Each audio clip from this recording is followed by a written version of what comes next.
I just found out my girlfriend is cheating on me with my brother. Trigger warnings, infidelity, child abandonment. I just found out my girlfriend is cheating on me with my brother. July 19th, 2025. Throwaway since my friends know my Reddit, but I don't really know who else to turn to. I 26 meters just found out my girlfriend 25F has been cheating on me with my brother 29M. I've been with her for about 6 years and we have a 4-year-old son together. Im now questioning paternity. Excuse me as Im on mobile crying and drinking a fireball in my bathroom. It all came out at our son's 4th birthday party a few days ago. It was at my mom's house and everything seemed normal.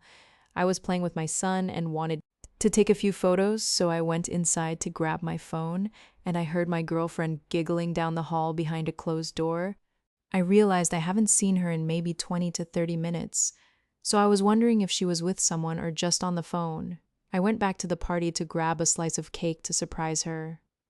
When I was near the door, I kept hearing that playful stop girls usually do when they are flirting, and I was really confused, but I still opened the door and I see she's cuddled up on top of my brother.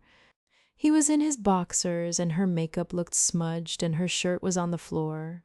I couldn't even say anything. I just stood there like an idiot. They both immediately noticed me and my girlfriend jumped and immediately started explaining herself, but I was so angry I can't even remember what she was saying. I told my uncle I have a work emergency and I had to leave. My mom started calling me freaking out because she knows this is my week off and I rarely ever have to deal with work after hours. I didn't tell her what happened yet. I haven't told anyone because honestly my wife is my only friend. She never liked when I hung out with my boys or my childhood friends because I was taking too much attention off her and our son. The part that's now messing with me the most is our son.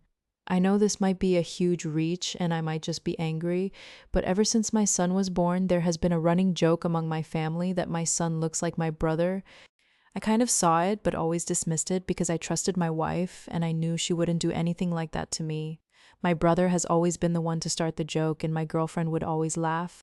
A lot of things that they used to do is now becoming more clear, like the fact that once or twice a week they often go out together and my wife would always come back super happy and giggly. She would tell me how her day was, but when I would try to initiate intimacy later in the day, she would always say she's too exhausted. She has an insane SX drive.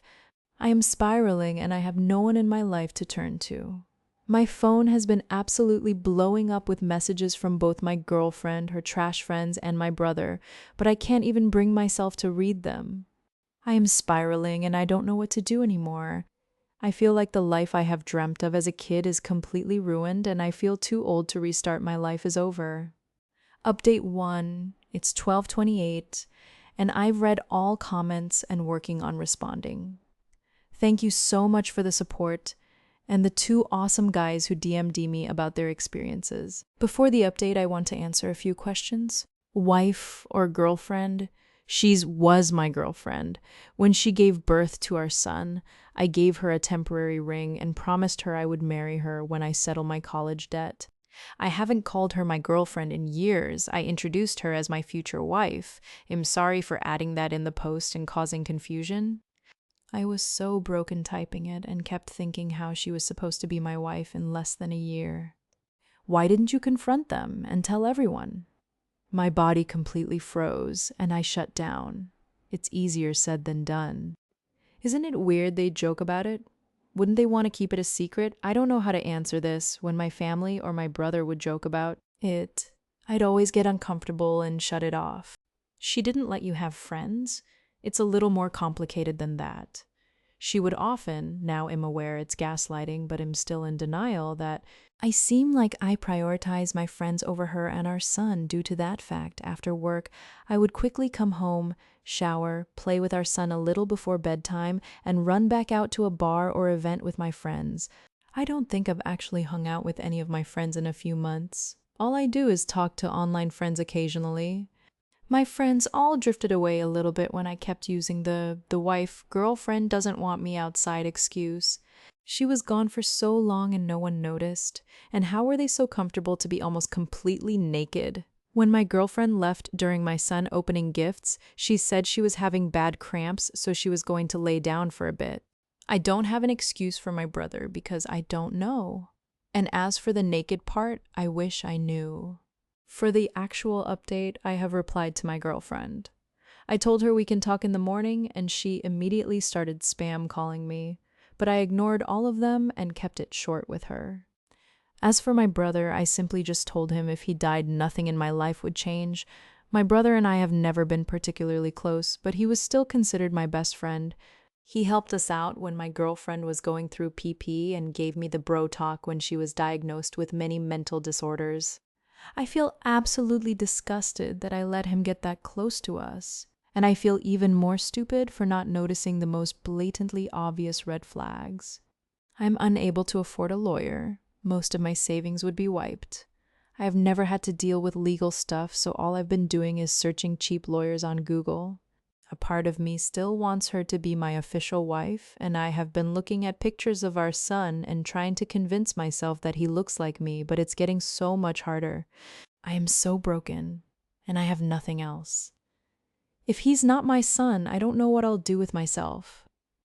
I plan on telling my mother and father first, before she gets the chance to spin the story, and hopefully I can come back in a few days or weeks with an update, as I read paternity tests take a long time. Thank you to everyone. Update 2. I don't think anyone will see this, so I made a new post, but long story short, she's not sure my son is mine and I'm done. Relevant comments. Deleted. Yeah, the red flag in there was she didn't let you have friends, and she has been using that weakness she created against you. Even her own kid against you. Double child support, extra for her vanity could be OP. I never really viewed it as a red flag because I was spending a lot of time with my friends for a while. I have a lot of online friends from gaming. But even then, they are just online. I can't actually have fun with them, if that makes sense. Gleaming the cubicle. Get a lawyer. Get a paternity test. OP. I don't know how I could possibly get a lawyer. An average guy making an average wage. I think it'd blow my entire savings plus more affording lawyers and court fees based on what I see. Test 27795. You need a lawyer and a paternity test. You will also need therapy. You need to take care of yourself. I know it seems impossible now, but you will survive this for a better day. Just keep moving. You can explain it to HR or a manager at work. You may need some time off. Please be kind to yourself. No one deserves this type of betrayal. The therapy will help you trust yourself again one day. OP, thank you a lot. My boss knows a tiny bit of what's going on and has given me a week off. As for therapy, I can't afford it. I've honestly been drowning in debt. I've been dealing with still paying off hospital bills, my wife's emergency C-section, the new car she convinced me to finance, and a lot of other things. Therapy would just add on to that, but I'm going to try and see if my friends are still willing to talk to me, even though I have been icing them out for a few months. I appreciate the advice. I have been raising my brother's son for 4 years. July 20th, 2025, one day later, I made a post yesterday talking about how I caught my ex cheating on me with my brother. I now found out that she doesn't know if our son is mine or his, and I'm fucking spiraling. I can't believe this is genuinely my life right now. Everything I've ever had fell apart in 2 hours after I made the first post. I decided to call a meeting. With my family and my ex, I told them I wanted to talk about something serious and had them all come over to my place. My mom, dad, brother, and ex all showed up. My son was with my cousin for the day. I sat everyone down and just told them straight up what I saw at the party. My brother immediately jumped in, saying it was a misunderstanding. She was feeling ugly and lonely, it was nothing, etc. He was talking so fast it was obvious he was lying. My mother then started crying and my father didn't say anything. I just sat there and waited for my ex to say something. I rehearsed so many ways of how this conversation could probably go and listened to a lot of advice in my other post, but all I got out was, "Is son's name mine?"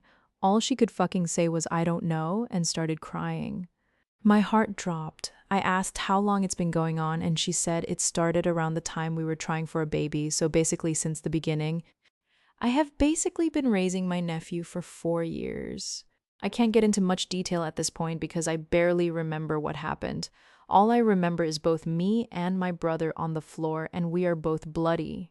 I started screaming for all of them to get out as my ex started crying, saying she's sure our son is ours, but I have zero reason to believe it's mine and I'm done. I have spent my entire life dreaming on building a huge family. We were supposed to be trying for another baby in a few months, and my entire life is just falling apart in such a short amount of time. I don't even know what advice I could possibly get at this point.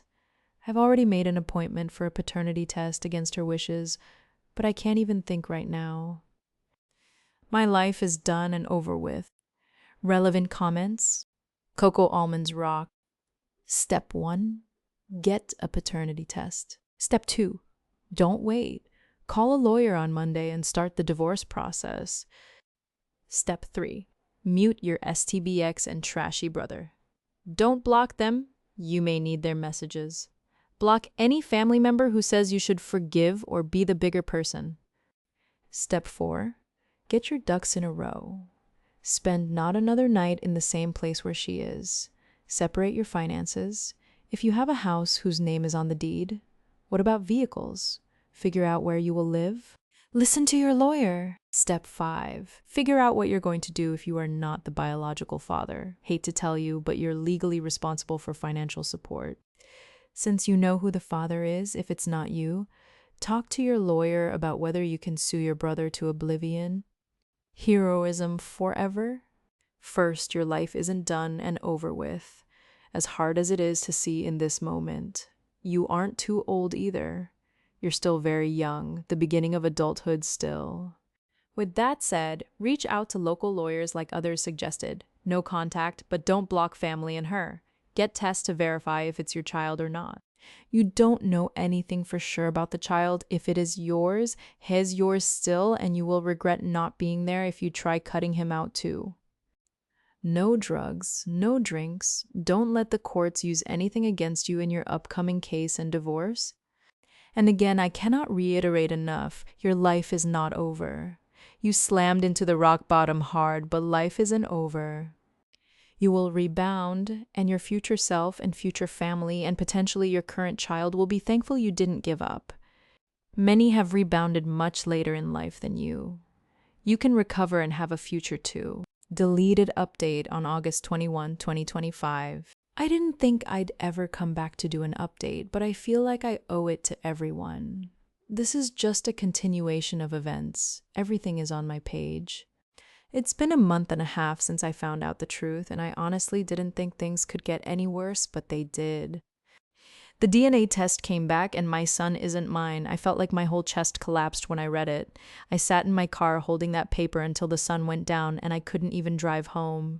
I've been raising my brother's kid this whole time. I felt a mixture of relief because a part of me accepted it might be his, but my heart is absolutely shattered. The fallout was a mess. There was yelling, crying, everyone talking at the same time. My ex was on her knees begging me not to leave her, saying she'd do anything. My brother was red in the face, screaming that the kid was his and I ruined his life. My mom was crying and telling me I was tearing the family apart. I just stood there shaking, my hands in my hair, trying to breathe while they all closed in on me. I've never felt so small in my own life. It was like the whole world turned on me in one night. I told my ex that we are over and I didn't care what she did with the kid. I feel guilty about this because I feel already so emotionally detached from him. After that, everything just got worse. My brother showed up drunk at my buddy's house a few days later, pounding on the door and screaming that I stole his family. He was yelling that the kid was his and he deserved to be with his real dad. I told him to leave, and he tried to fight me right there in the yard until the cops came and dragged him off. I've never seen someone so pathetic in my life. My ex hasn't stopped trying to get me back. She's been showing up crying, saying she can't live without me, begging me to forgive her. Last week she called me at 2 a.m. saying she was going to kill herself if I didn't come over. I didn't go. I can't anymore. I don't even know if it was real or just another way to guilt trip me. I got a few messages from her friends saying I'm a piece of shit for abandoning a child and leaving my ex to suffer alone. I don't even understand why I'm the one receiving all the backlash. My father is the only one who refuses to speak on the situation. The part that hurts most is my mom. She told me if I don't take my ex back and fix the family, she doesn't want anything to do with me. My own mother chose my cheating ex and my brother over me. She said I was abandoning my son. I had to remind her he isn't mine, and she hung up on me. I haven't heard from her since. I feel like I lost everyone: my brother, my mom, my ex, my son. I've been drinking too much just to fall asleep, and every morning I wake up feeling worse. I don't even recognize my life anymore. I raised my nephew for 4 years. 9 months later, March 16th, 2026, 9 months later. Hey guys, it's been about 240 days since my last post, and a lot of people asked for an update back then. I'm not sure if anyone will see this or care, but I'm sharing for anyone who's interested. The paternity test eventually came back and confirmed what I was already bracing myself for. He wasn't my son. That was probably the hardest sentence I've ever read in my life.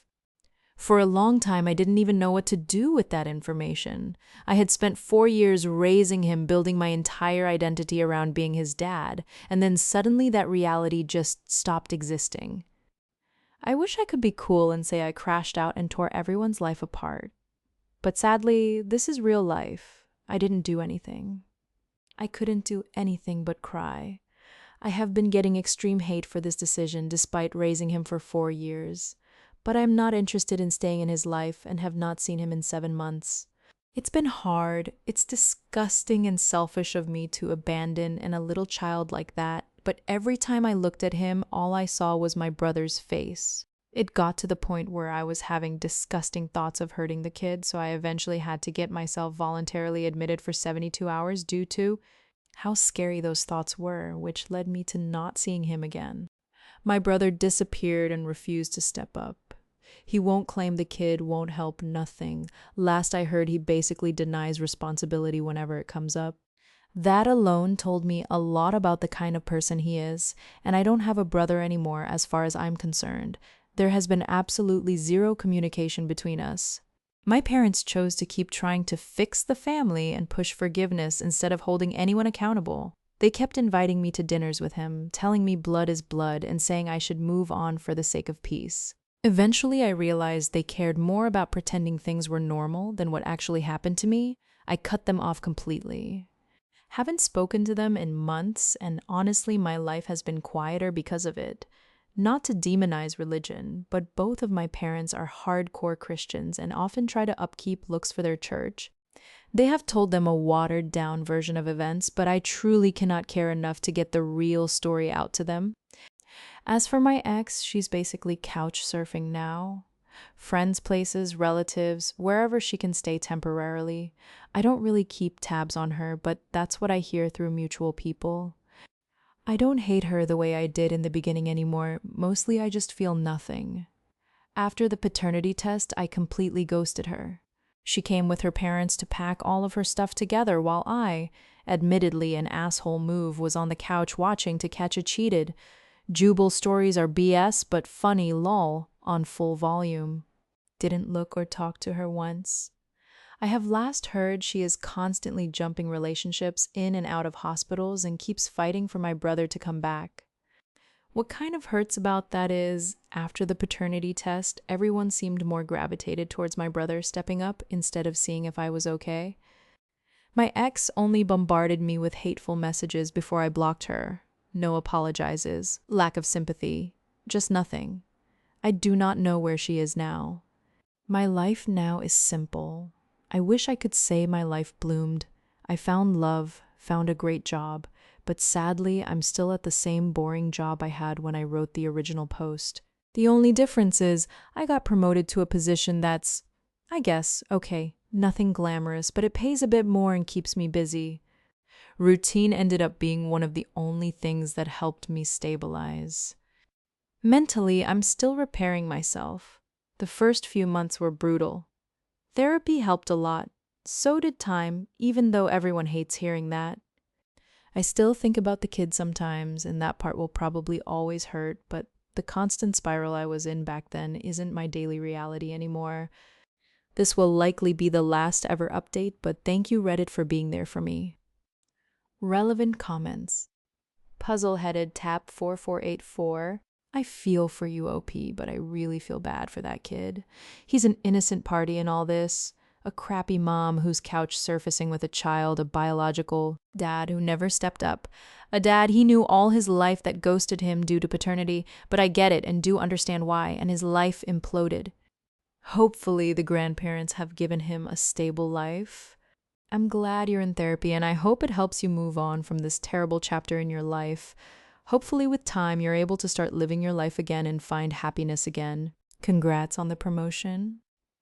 Just Me, 2006. Exactly. That little boy has found himself on a very, statistically speaking, predictable path to future anger problems. Juvenile hall to God knows what. All that trauma before age 5 is not great. Reminder, I am not the original poster. Do not comment on linked posts. Edit. Added a deleted update that I was not previously aware of, thanks to UOD Instruction 519. Here are the top comments. First comment, that's a piece of shit, brother, if I ever saw one. Second comment, the comments against OP on the original post don't seem to understand the gravity of the situation. OP was having thoughts of harming the child. He needed to get out of there for both himself and the child's well-being. Third comment, OP's parents can step up for the little boy since they're so big on forgiveness and appearances and whatnot. Wankers. Fourth comment, I honestly don't blame OP for leaving the kid. As tragic as it is for the kid, this kind of betrayal can break a person, and if OP was having thoughts of hurting the kid, it's important for both the kid and himself that OP to stay far away from the kid. Fuck the brother and the ex for destroying the lives of everyone around them. Fifth comment, the poor child's situation is because of his mother and his biological father, not OP. And if the grandparents are so concerned about the situation, they can step up and help the mother as well, and provide the baby with support. OP is fully right to wash his hands of the situation. Story 1. I told my wife the baby is mine and excluded her as the other parent. Was that a good call? I am not Oop. Oop is you, Vinyor Vinny. Originally posted to our relationship advice, I told my wife, 26F, that our baby is mine and that I, 25F, did not consider her the other parent, but I don't know if that was a good call. Trigger warnings, neglect, mental health struggles, struggles with pregnancy. Original post, April 4th, 2026. Hi, this is my first post here. I'm here to talk about an issue I do not know how to navigate. I want to start off by saying that my wife and I are WLW, editor's note, women loving women, and have been married for 4 years, together for 6.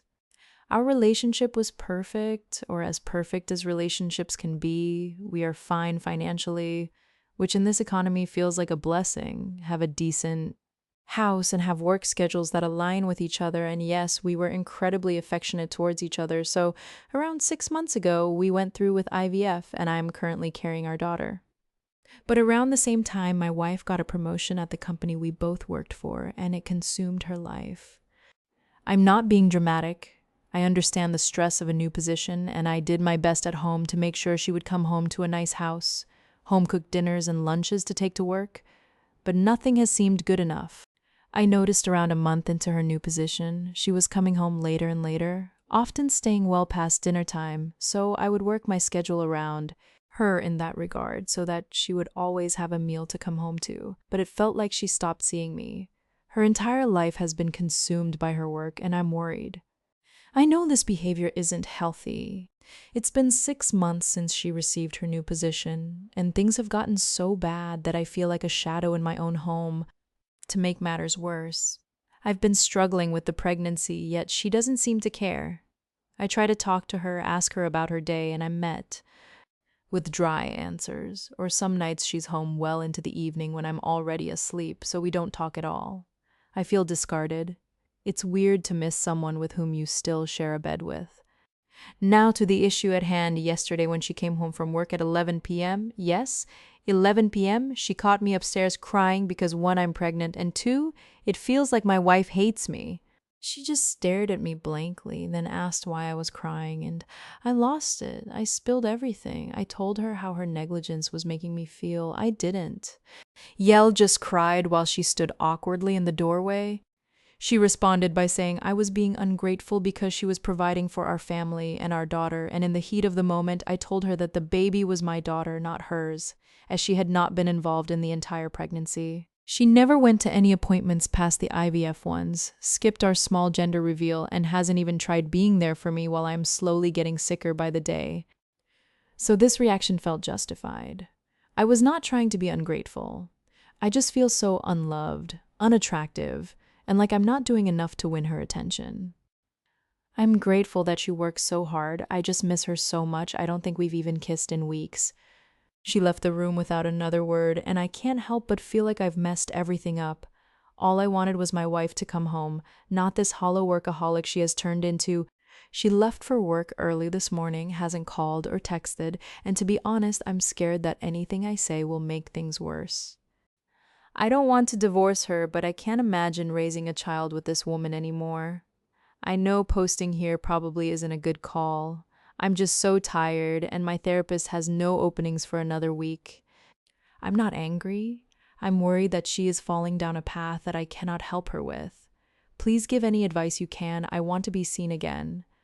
For a bit more context, I don't think she is cheating. I did make the horrible mistake of looking through her phone and nothing is incriminating. Yes, I have tried talking to her many times. I've texted paragraphs after paragraphs, and she has said she is sorry and does try a bit more for a few days, but then falls back into her schedule.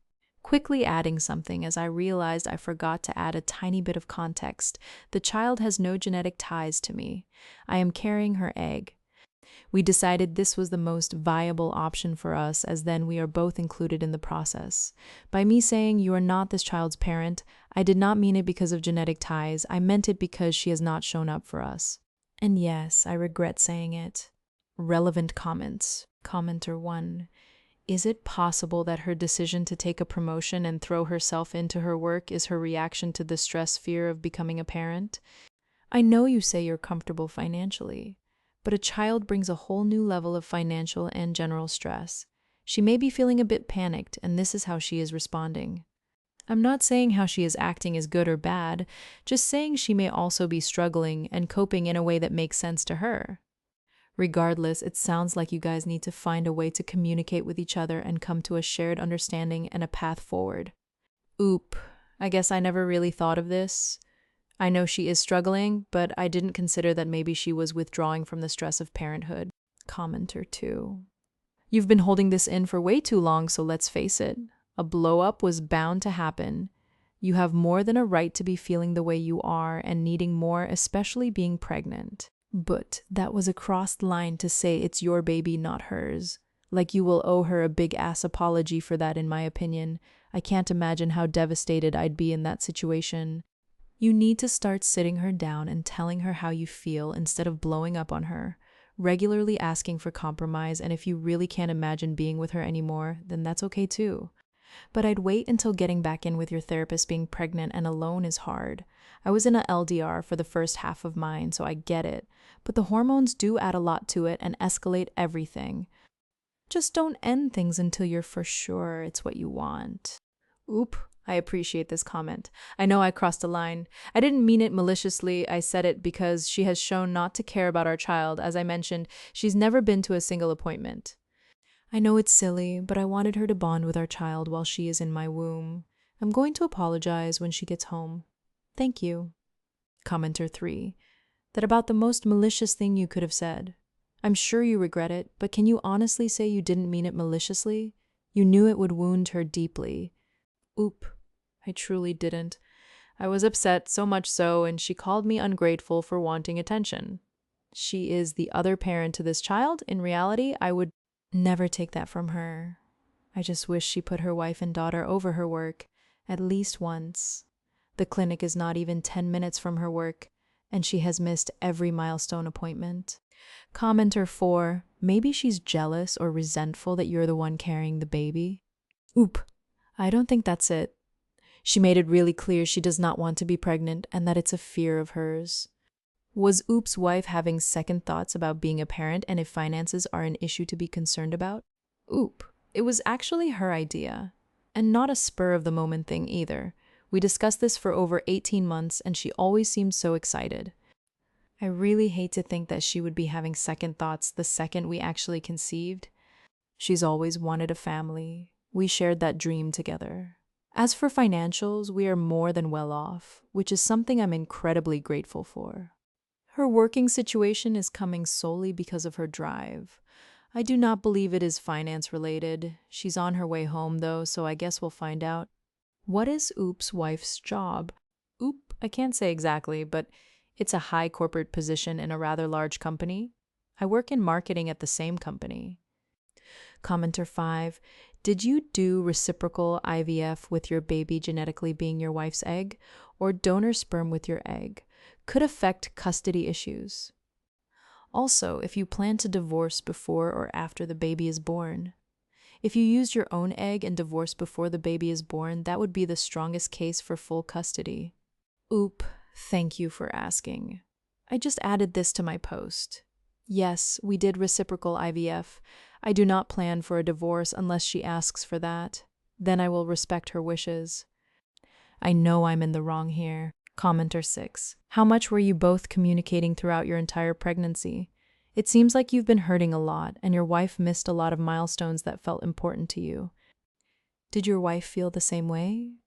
Did you ask her to come and she was dismissive? How are you finances? If they're not great, could it be that she's trying to work as much as possible before the baby comes and you're both launched into full-time parenthood? Obviously, coming home at 11 shouldn't be the norm in any job, even with a promotion. Your wife may need to set boundaries for better work-life balance and not be neglectful to her pregnant partner. However, you guys should be communicating about how things are going every day. If something is hurtful, you should bring it up as soon as possible and deal with it as a unit together, you both versus the problem. Have open conversations about expectations and priorities in the coming months and after the baby comes. If your wife has to work long hours, are there other friends or family members who can provide support? At the end of the day, it was a horrible statement said only to hurt your partner. It doesn't solve anything. You should apologize, but also express exactly how things have escalated to this point. Work it out together. Good luck to you both. Oop, I have tried communicating, yes, but it's always ended with the same outcome, which isn't good for our marriage, which we have both acknowledged is strained. She knew these milestones were important to me. I thought she would think so too. I ask her to be there every time. I've even cried over the phone with her. And she either says she's too busy or no-shows. She is very driven, always has been, but it's worrying how much of herself she puts into her work. It's not healthy. No one in their right mind should be doing 15-hour days daily. I know I am in the wrong with that comment, and I will not say otherwise. Quick edit. Our finances are better than average. I'm still working from home, so we have 2 incomes coming in. We are in no means struggling, but I don't want to seem bad for saying that. Editor's note. Oop, updated in the same post. Update, April 5th, 2026. Same post next day. Update. Hello, quickly writing an update while my wife is in the shower. I wasn't sure where to leave an update. I wanted to add a few more things, addressing a few of the comments I have received. First of all, more context on my comment. No, I was not saying that she was not the biological parent. I was saying she was not stepping up as a parent. There's a difference in this matter. I am unsure whether going to Reddit was actually a good call.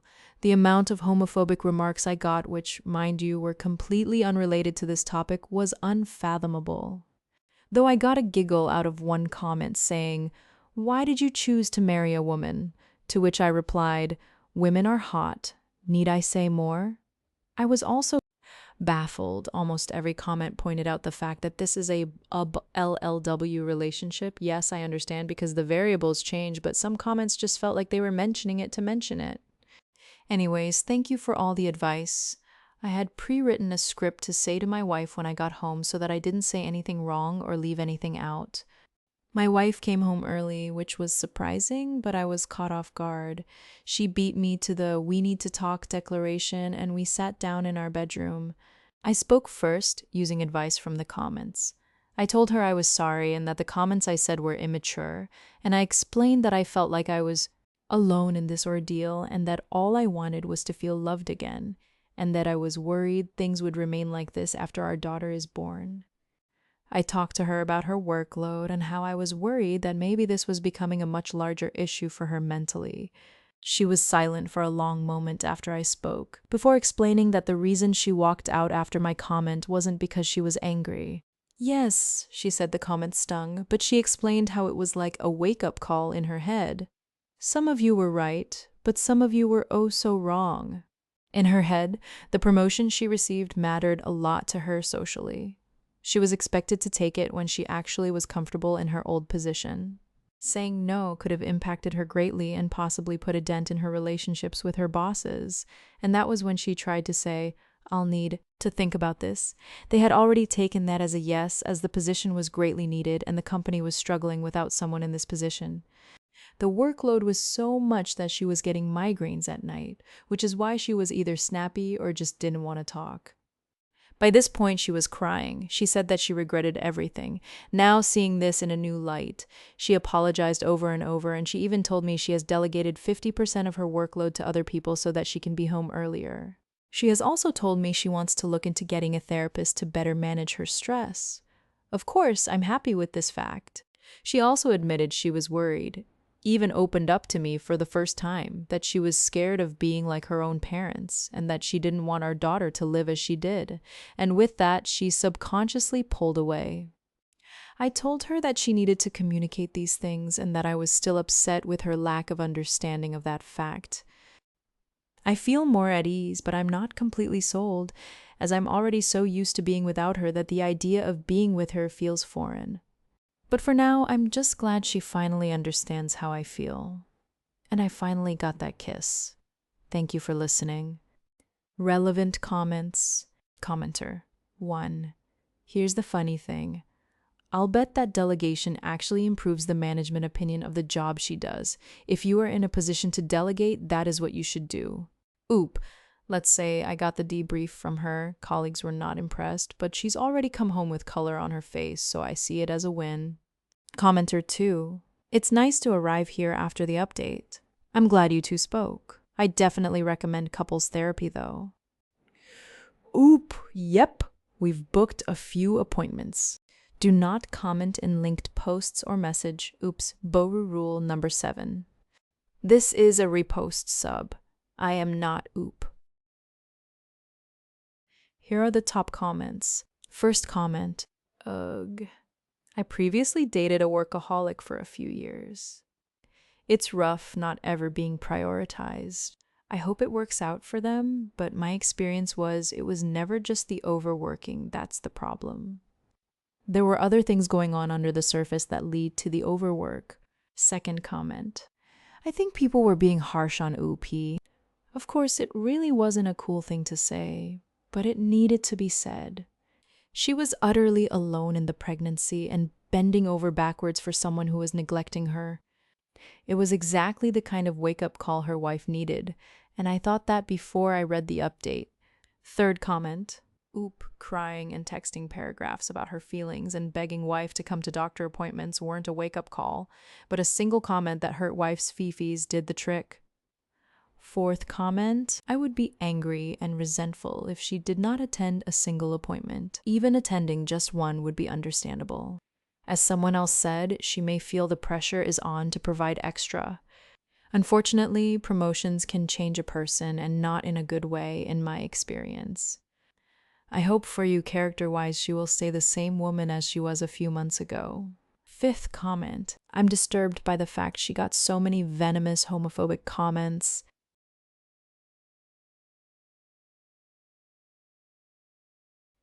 Story 2, walked in on my brother and my wife's younger sister having sex at my parents' house. How do I tell my wife? I am not the UOP. The UOP is you, Ms. Luluf's company. Where do I, 28 meters, even begin to inform my 28F wife that I may have caught my younger brother, 23 meters, and her younger married sister, 25F, having sex in my parents' house? Originally posted to Our Relationship Advice, original post OG 26, 2020. The title really does say it all, but I'll provide the details. I'm at home now, and my wife is in the other room on her tablet. Earlier this evening, I drove by my folks' place to drop off some floor tiles I got from my father. He and my mother are celebrating their anniversary and are out of state on vacation. There was a house party on the same street, which forced me to park a bit farther away due to all the cars, and I didn't have access to my folks' garage door opener, so I parked in front of a different house and walked a little ways. I went into the house through one of the side doors to get to the garage.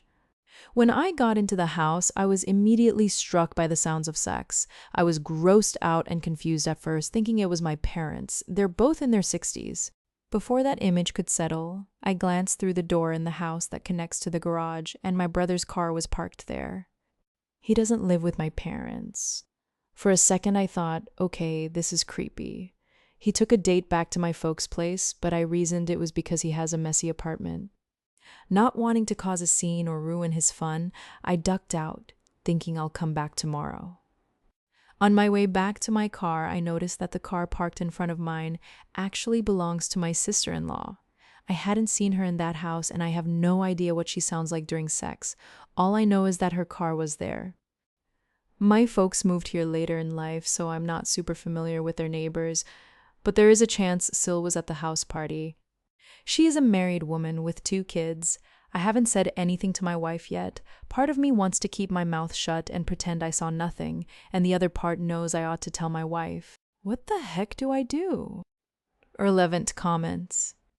Noter daddy's girl. There's nothing wrong with being honest and telling your wife what you saw. You're not saying that her sister is cheating. You're literally just giving facts. I heard sex. I saw my brother's car. I saw your sister's car. There was a party going on at a neighbor's house.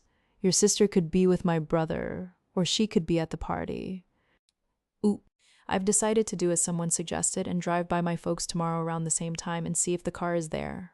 I'm also going to ask my brother why he's doing sexual things in my folks' house.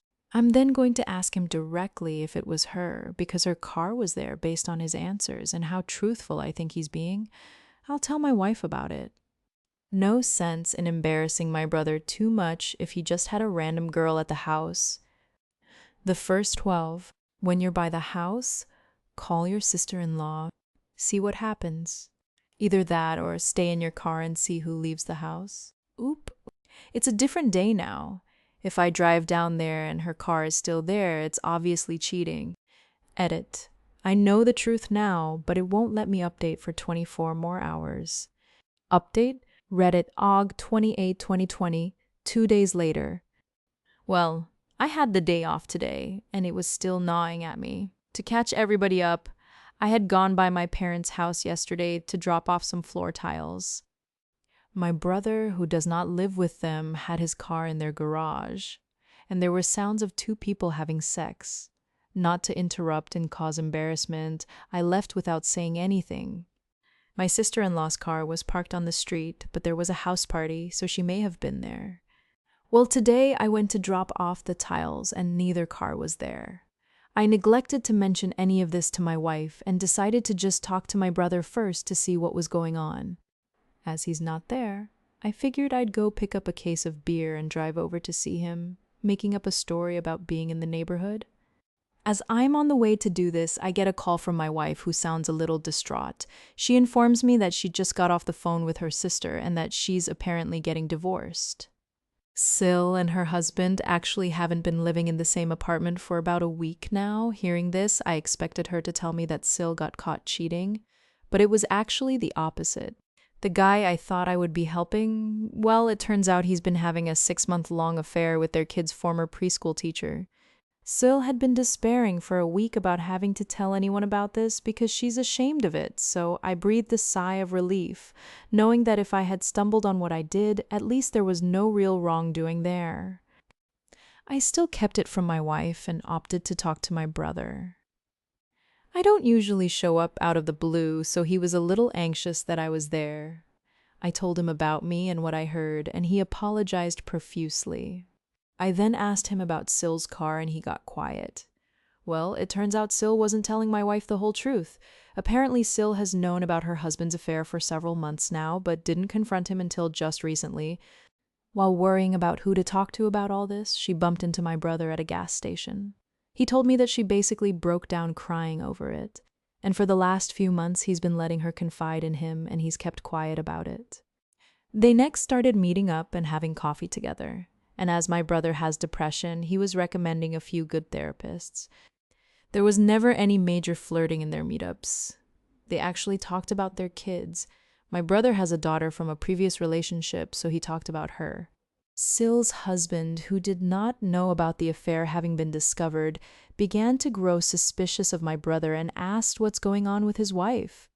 Why they are suddenly liking each other's posts so much and texting. When Syl learned of the message, she saw red and finally confronted her husband, and he walked out. That was last week. That takes us to yesterday. They went out for coffee again. Syl mentioned being worried about how to tell her folks and her husband's folks about his affair, but said she was feeling much better with him not in the house. She kept giving him signs, talking about her dead bedroom, being lonely and sexual frustrations, and my brother took the bait and took her to my folks' place, and the rest is history. When asked why he chose my folks' place, he said it's because they have a better TV and he had left his guitar there and needed to pick it up anyway. I told my wife when I got home, and she went from being sad and nervous for her sister to quite playful about everything, so it's looking like my kids might have double cousins at some point, lol. TL, DR. My brother is sleeping with my wife's sister, but it's not really cheating. This is a repost sub. I am not the UOP. Do not contact the UOP or comment on linked posts. Remember Rule 7. Here are the top comments. First comment. So the reason why they had sex at the parents' place is because they have better TV. What? Second comment. Man, I'm glad my life isn't this kind of interesting. Third comment. It's still gross to take someone to your parents' place to fuck when you have a place of your own, no? Fourth comment. May the rest of my life be boring and free of this kind of drama. Fifth comment. That's what all failing relationships need, an extra complicated affair immediately after discovering partners' affairs. Would love to hear how it all turned out.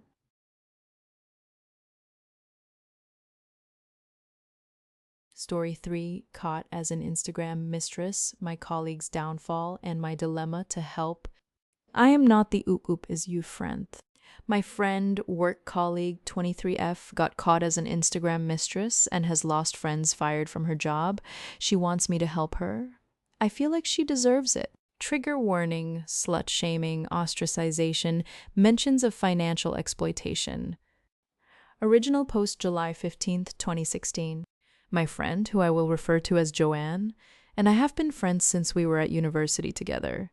We both settled where we attended university afterward and both got jobs in the area. We have friends in the area that range from university, work colleagues, neighbors, etc. We're not best friends, but we have been fairly close. Joanne actually got me the job. She had already been hired when she noticed another position that suited me was available. So she told me and put in a good word for me. I got the job. I'm very grateful for that and always will be. Last week, Joanne was fired. I wasn't around at the time and I heard afterwards. There were many rumors floating around, but the mistress one was the one most people seemed to be sticking to. Honestly, I didn't believe it. But when we spoke about it, she admitted it. I was pretty shocked. I could understand if she was struggling in life and doing this, but we make a decent salary for our age and our field. I had noticed she's been able to get fancier stuff than me, but I thought that was because I was just better at saving money than her. I asked her why, and she said that the job wasn't paying enough. And she loved the control that she has over the men that send her money whenever she wants, but pointed out she's never done anything in person. Not sure whether to believe her or not, to be honest.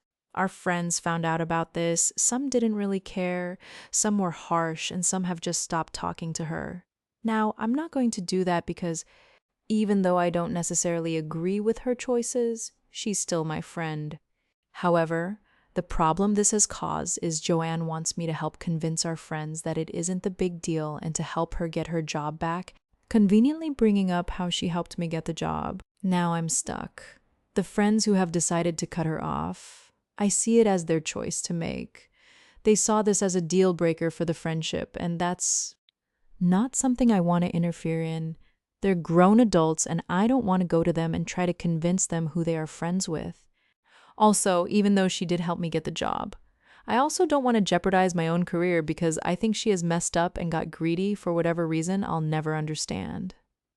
But at the same time, she's made me feel guilty with the job stuff, plus other things about how she's helped me in the past.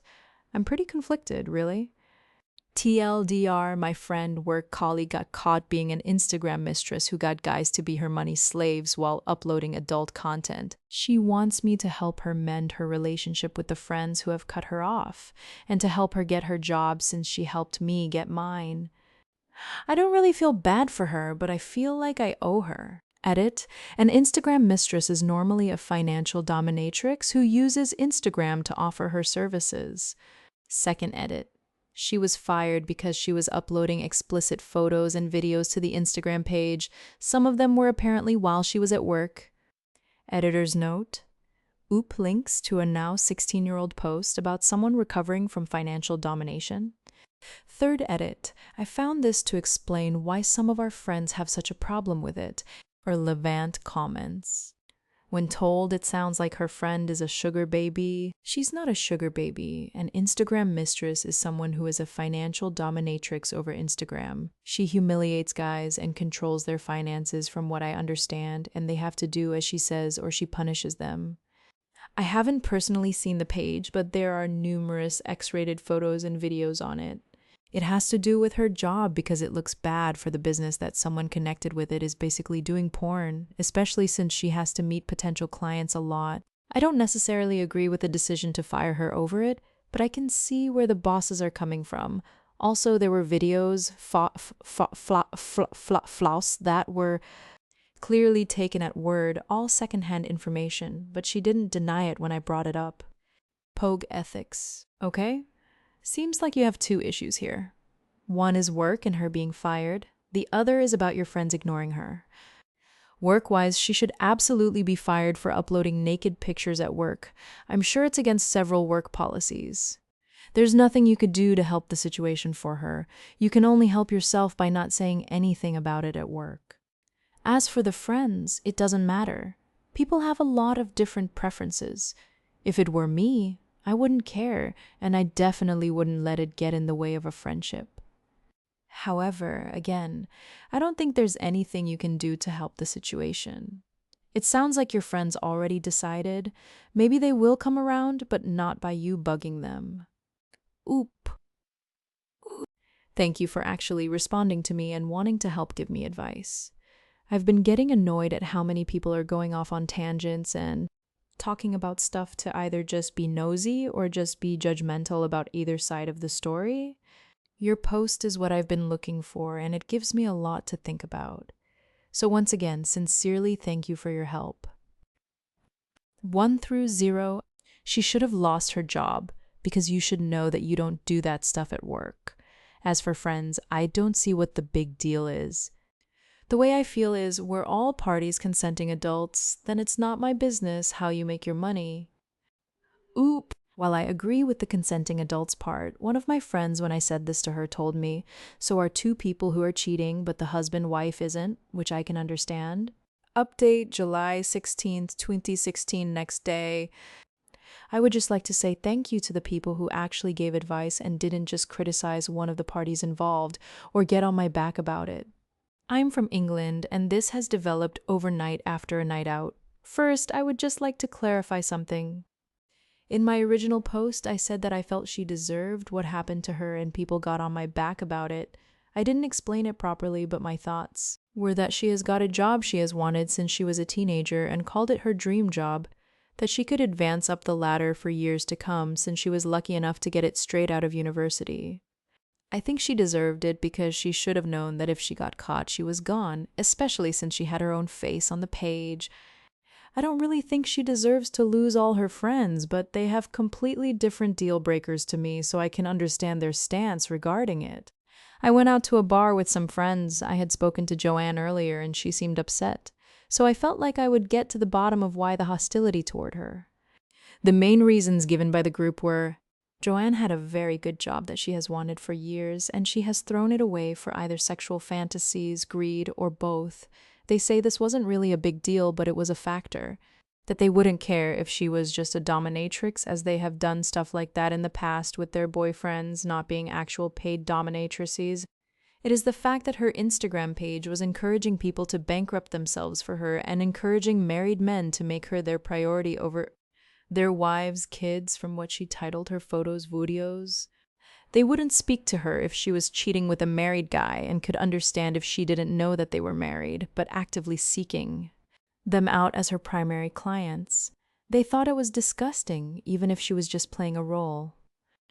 So, yeah, admittedly, I don't know much about what financial domination is, but apparently they decided, and there's nothing I can do about that. Their minds, their lives. The problem this morning was Joanne phoned me after she saw a tagged photo of me on Facebook from the night out the night before. She asked me if I managed to sort it out with our friends. I told her no, they have decided, and straight up told her I won't be involving myself with her job as it was her mistake that cost her, and I don't want to damage my professional life over it. She went on a rant about how much of a pathetic cunt I am, and how nobody really likes me, they just pity me. I hung up and proceeded to block her on everything without even reacting to her. I was one of the only people who hadn't ditched her, but I'm not going to get treated like crap just because she isn't getting her own way. Tool daughter went out with friends. They explained in detail why they didn't want to speak to her. I accepted their reasonings and left it. Joanne phoned me this morning and started berating me, so I've blocked her from everything she could talk to me on now. I have no plans on talking to her again anytime soon. Final comment, deleted. Well, it seems everything ended as best as it could. Joanne messed up and refused to accept the consequences of her actions. Everyone in your group seems to have judged her for legitimate reasons, i.e., encouraging cheating, etc., and not out of prudishness. She seems like an immature person all around. You're better off without her contact. Oop, oop. Yeah, I thought it was stupid of her to turn on one of the only people who had stood by her. I didn't really care about what she did, even though I thought it was idiotic. But I'm not going to be spoken to like a piece of shit for something she's done. She showed her true colors. Mr. Eke. I'm not sure if this is common for government, the US government, my job, or just common sense, but my contract with my government employer actually has a clause that you can be fired for anything that could negatively affect the image or publicity of the employer. It doesn't matter if it's for personal or professional reasons. On the update, honestly, it worked out for the best for you. It wouldn't take long for people to start questioning and judging you for her actions if you still were friends. I do respect that you didn't just cut her off, but she needs to realize how massively she fucked up. Oop. Yeah, I went through my contract and that was in there. I thought it was just acceptable use policy, but yes, this was definitely part of it. This is a repost sub. I am not the oop oop. Do not contact the UOPs or comment on linked posts. Remember, Rule 7. Here are the top comments. First comment, look, I'm one for what you do off the clock shouldn't matter for your job. But she didn't do it off the clock. Seems like she was making explicit material at her workplace, and that's just being a fucking dumbass. She deserved to be fired. Second comment, well, that context certainly changed a lot. Third comment, Jay, I have been fired for inappropriate work behavior and our mutual friends dumped me. Help. Friends, yes, we have dumped Jay. We think she is awful. Oop. I can't control our friends and I kind of agree with your firing. Jay, nobody likes you. Fourth comment, Joanne's behavior seems questionable. Joanne doesn't seem to accept responsibility or accountability. Joanne seems kinda unlikable. Yerg. Fuck Joanne. A gradual increase throughout the story. but I did appreciate how the dial got abruptly cranked up towards the conclusion. Fifth comment. As for friends, I don't see what the big deal is. The way I feel is we're all parties, consenting adults. Then it's not my damn business how you make your money. I have never understood this attitude. If you're all consenting adults, then it's not for the government to interfere. But I am not the government. I am not a court of law. I'm not obliged to maintain a friendship with you if you do messed up stuff that isn't technically illegal. I have every right to judge the fuck out of you.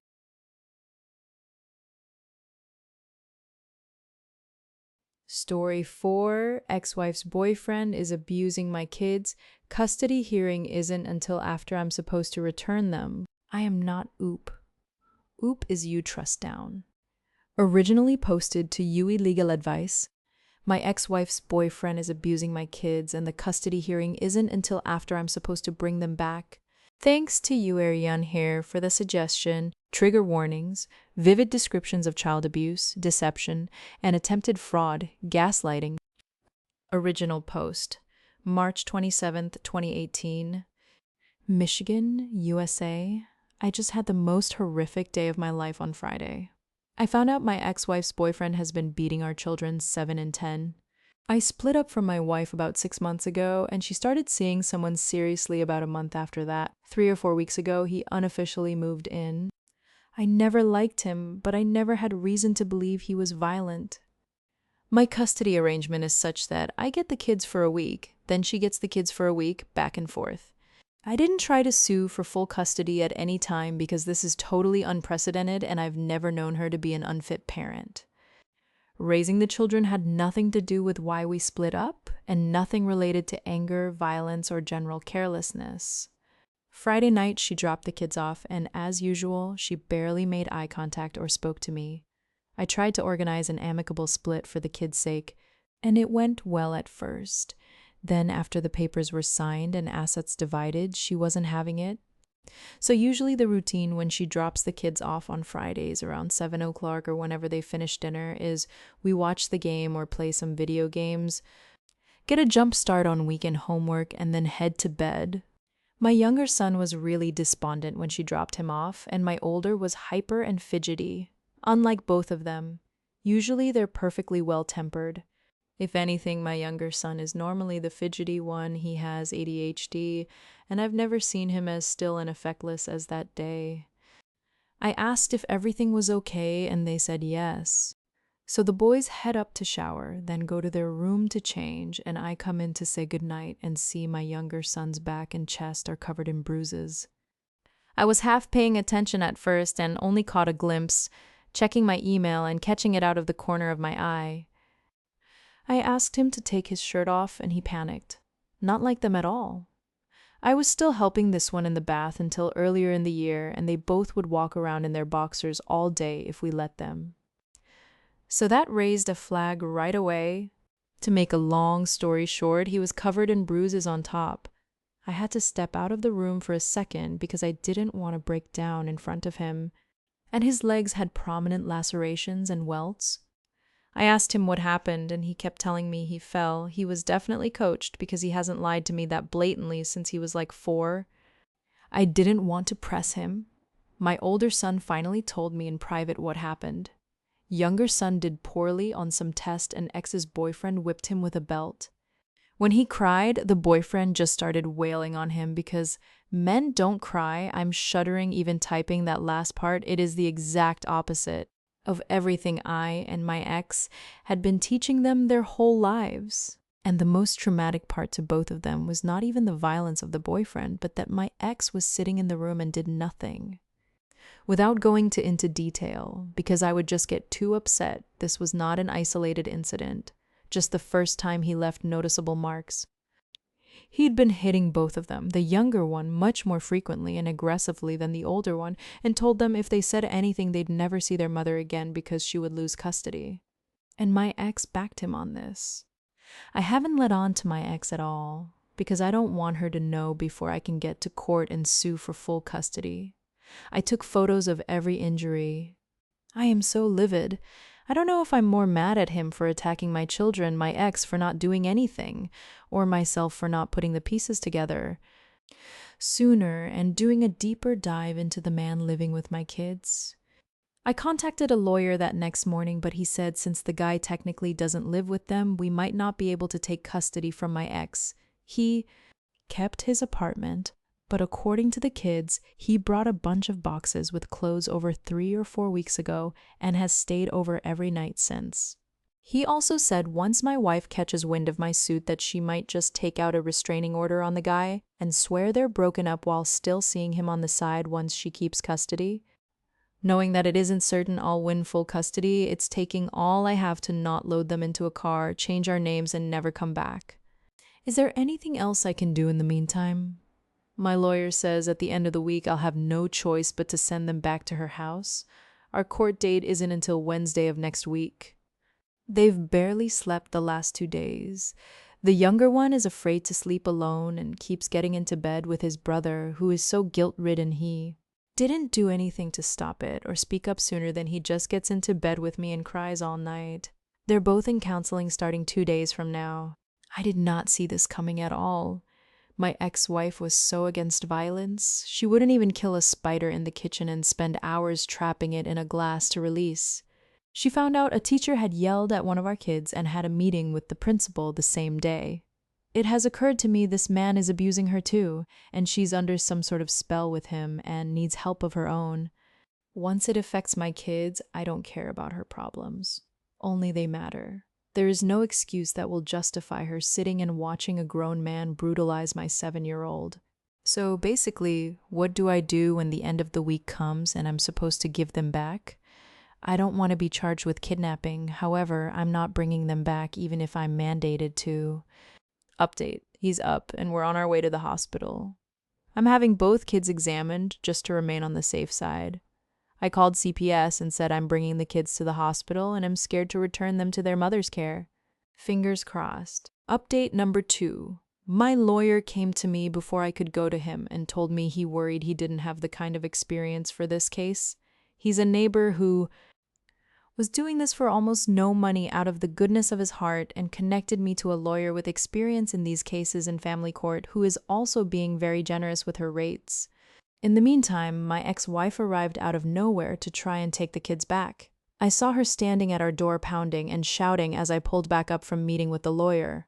Luckily, I hadn't gone into the driveway yet, and the kids were tuned into their iPads with headphones on, so I just kept driving, and when they realized we'd passed the house, I just improvised and said, "Surprise, ice cream." I think they intuitively didn't ask why we went to a parlor 3 towns over instead of our usual place. Therapy starts soon, thank God. CPS is heavily involved and 5 separate reports were made. Mine, my lawyers, the ER doctor, the police who were called to the ER, and their school counselor, at the advice of my new, far more aggressive lawyer. The reports are almost definitely what backed the judge into the corner of having to grant the hearing. I'm too nervous to sleep, and drove the boys around for 6 hours so they could sleep. The car always conks them right out. Now the oldest is up reading in my bed, and the youngest is curled up with me in his bed. He's asleep, but wakes up every time I try to go check on the older one. They seem calmer, hoping for good news, and thank you for all the good advice. I now see I really needed that new lawyer, and filing the multiple reports and getting an exam was the best course of action. Relevant comments. Commenter 1. Go before a judge and try to get emergency custody until the hearing. Oop. My lawyer tried to do this and was denied. I just wrote after reading your comment to understand further why that happened, because it does seem crazy the more I think about it. Essentially, he said, the judge didn't deem the injuries severe enough to warrant an emergency hearing because he didn't have to go to the hospital or require medical attention, so it's up for debate whether or not it will be classified as abuse and has to wait until our court date. He said. The judge implied maybe the boyfriend is just very old-fashioned. Either he didn't look closely at the pictures or is abusive himself because my son had angry red welts that were still festering after nearly 24 hours and unhealed lacerations. Following up on this with the lawyer. Commenter 2. It may also be a good idea to take him to the hospital so a medical professional can take stock of his injuries, so you have definitive proof that the injuries are from before you have had the children. Is there any way your lawyer can go before a different judge? This one seems like he doesn't care at all. Oop, I don't know, but we'll ask. This is my first interaction with the court system beyond contesting a traffic ticket. A great idea to take him to the hospital, though. The youngest is sleeping now for the first time in a while, but I'll bring him the moment he's up. Update number 1, March 28th, 2018, next day. Editor's note, removed a part of the update as it is a rehash of the original post. Michigan, USA. Question 1. My lawyer is telling me to be prepared for my ex to say I abused the kids and coached them to lie. Is there anything I can do to get out in front of that? Question 2. I wouldn't be surprised if the boyfriend has been abusing my ex-wife. My lawyer said if this is the case, she might use that as a defense for not stepping in when the kids were being beaten mercilessly by a grown adult man. If this surfaces, does it help or hurt my efforts to keep the kids in my custody? Update, thank you all for your excellent advice. My lawyer is aware that I'm posting on here and said it's all right, especially since she recognizes she can't make herself as available as she would if I were a regular client through her firm paying full freight. She's been wonderful. The hearing was pushed back by a couple hours, but we can't leave in case they can see us sooner, so we're waiting now. I'm exceptionally freaked out, but my lawyer seems deeply confident it will be open and shut. The caseworker isn't visiting the house until this afternoon, but apparently she's already visited my ex's house and talked to the boyfriend, and her conclusion from that was to recommend they stay with me. The boys have had some interviews and exams with CPS that sound like they went as well as they could have, and the things that didn't go well will help me get them home and safe. After this process, my next step is an order of no contact on the boyfriend or a restraining order if I can swing it. We'll have to ask the lawyer. But she agrees we do need something official in place to keep him at bay. A buddy is installing a couple security cameras today. Thanks for those who recommended that. Another update. I have custody until the formal hearing is scheduled. I don't have to bring them back. Their lawyer tried to say the younger one had fallen on cement and rolled down a step, and that's how it happened. When the boys were asked if younger fell, and they had no clue what she was talking about, they tripped on some patio bricks but were barely scratched. Their lawyer tried to switch it around and say I'd abused them and they were trying to do me a favor of keeping it out of court. The judge said, "Counselor, are you out of your mind?" Which my lawyer says is a great sign moving forward. I don't know where they found their lawyer, but he was wearing sneakers. So now we wait for next Wednesday. I'm just relieved there isn't the same clock on it now. Thank you again to everyone. The boys are back in school Monday and doing well. The older fell asleep tonight without issue for the first time since I got them. I'm hopeful. Relevant comments. Commenter 1. I know OP has spoken with school counselor, but Monday morning he has to speak with the counselor and principal in case mom shows up.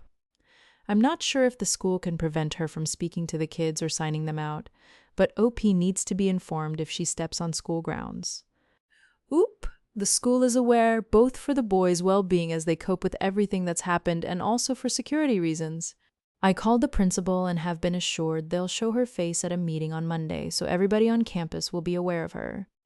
I had to send proof of full custody, etc. before it was finalized, but by Monday it should be okay. Thanks for your concern and tips. Commenter 2. Question 1. That's why you involve the police and CPS. They're professionals and are investigating. Most kids are not very good liars, so the professionals should be able to tell who's lying and who isn't. I know it doesn't always work out that way. Just listen to your new lawyer and make sure you don't advise or try to help the kids with their statements. Leave it to the professionals. Did X try to pick the kids up before the scheduled time, or was it the normal exchange time? I'm sure she's been notified of the investigation. Make sure your new lawyer notifies CPS Police about her showing up at your house. Question 2, IDK, but whether she's also being abused or not, she was definitely aware of the kids being assaulted and didn't intervene per your kids' statements. That will not play out in her favor. Good luck, and keep being a good dad. Oop. Thank you. And No, I was supposed to drop them off at the end of the week in the evening. She never comes here. I always drop them off there, partially because I like having the extra time of the drive with my kids, and partially because I did want to keep an eye on how the new boyfriend interacted with my kids and the state of their house. Though we see what good that attempt was now, and lastly, because the few times she picked them up here, she'd come hours early, and I felt awful when my visits were cut short. Commenter 3 for question 1. Don't tell the kids to say anything. You want to avoid any hint of coaching. If your kids want to talk about what happened, listen, but probably keep your answers pretty minimal but empathetic. Like, how do you feel about that? Or I love you and I always will, or would you like a hug? I originally had that sounds upsetting on that list, but then you're telling the child they should be upset. Ask your caseworker, lawyer, therapist how to support your kids without tainting their testimony. Oop, good thought. I'll run that question by the caseworker and get more details from lawyer who had begun to touch on it. Commenter 4. In the event that you don't have time to stop your kids from going back to their mothers, you need to set up a plan on how they can contact you in the event something starts happening. Does your oldest have a phone? If so, I would suggest you get an Amazon Dash button and have him set it up at your ex's house under your account. This way, if he gets his phone taken away, he still has a lifeline of sorts by pressing the button and ordering a product that would immediately notify you that something is up. Oop, that's a really smart idea. Thank you. Editor's note, oop installed a final update into the same post with the first update. Final update, April 11th, 2018, same post, 2 weeks later. Update, April 11/18. Sorry for the long delay. It's been a crazy few days. I've barely been checking my emails, let alone Reddit, as wonderful as you all are. Your support has been so critical in getting through this time. So at first, I did not win full custody. My ex-wife and her bizarre lawyer fabricated evidence claiming I'd been fired from a previous job for violence, going so far as to forge a letter from a non-existent boss and a whole hash of lies. I am in IT, so I really don't know what she could have dreamed up that would end in physical violence. I was just so flustered and terrified at the initial ruling.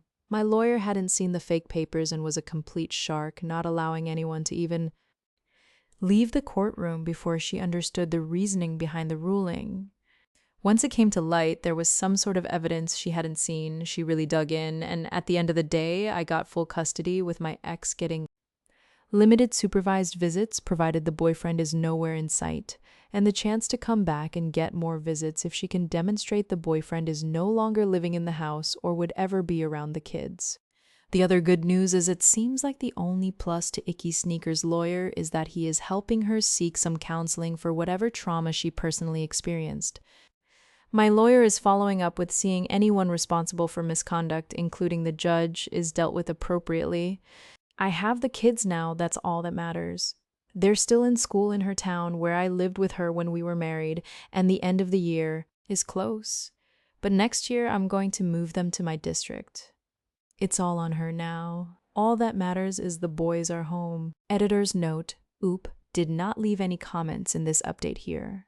Do not comment in linked posts or message. Oops, Boru rule number 7. This is a repost sub. I am not oop. Oop. Here are the top comments. First comment, how do parents see someone beat their kids and not lose their goddamn minds completely?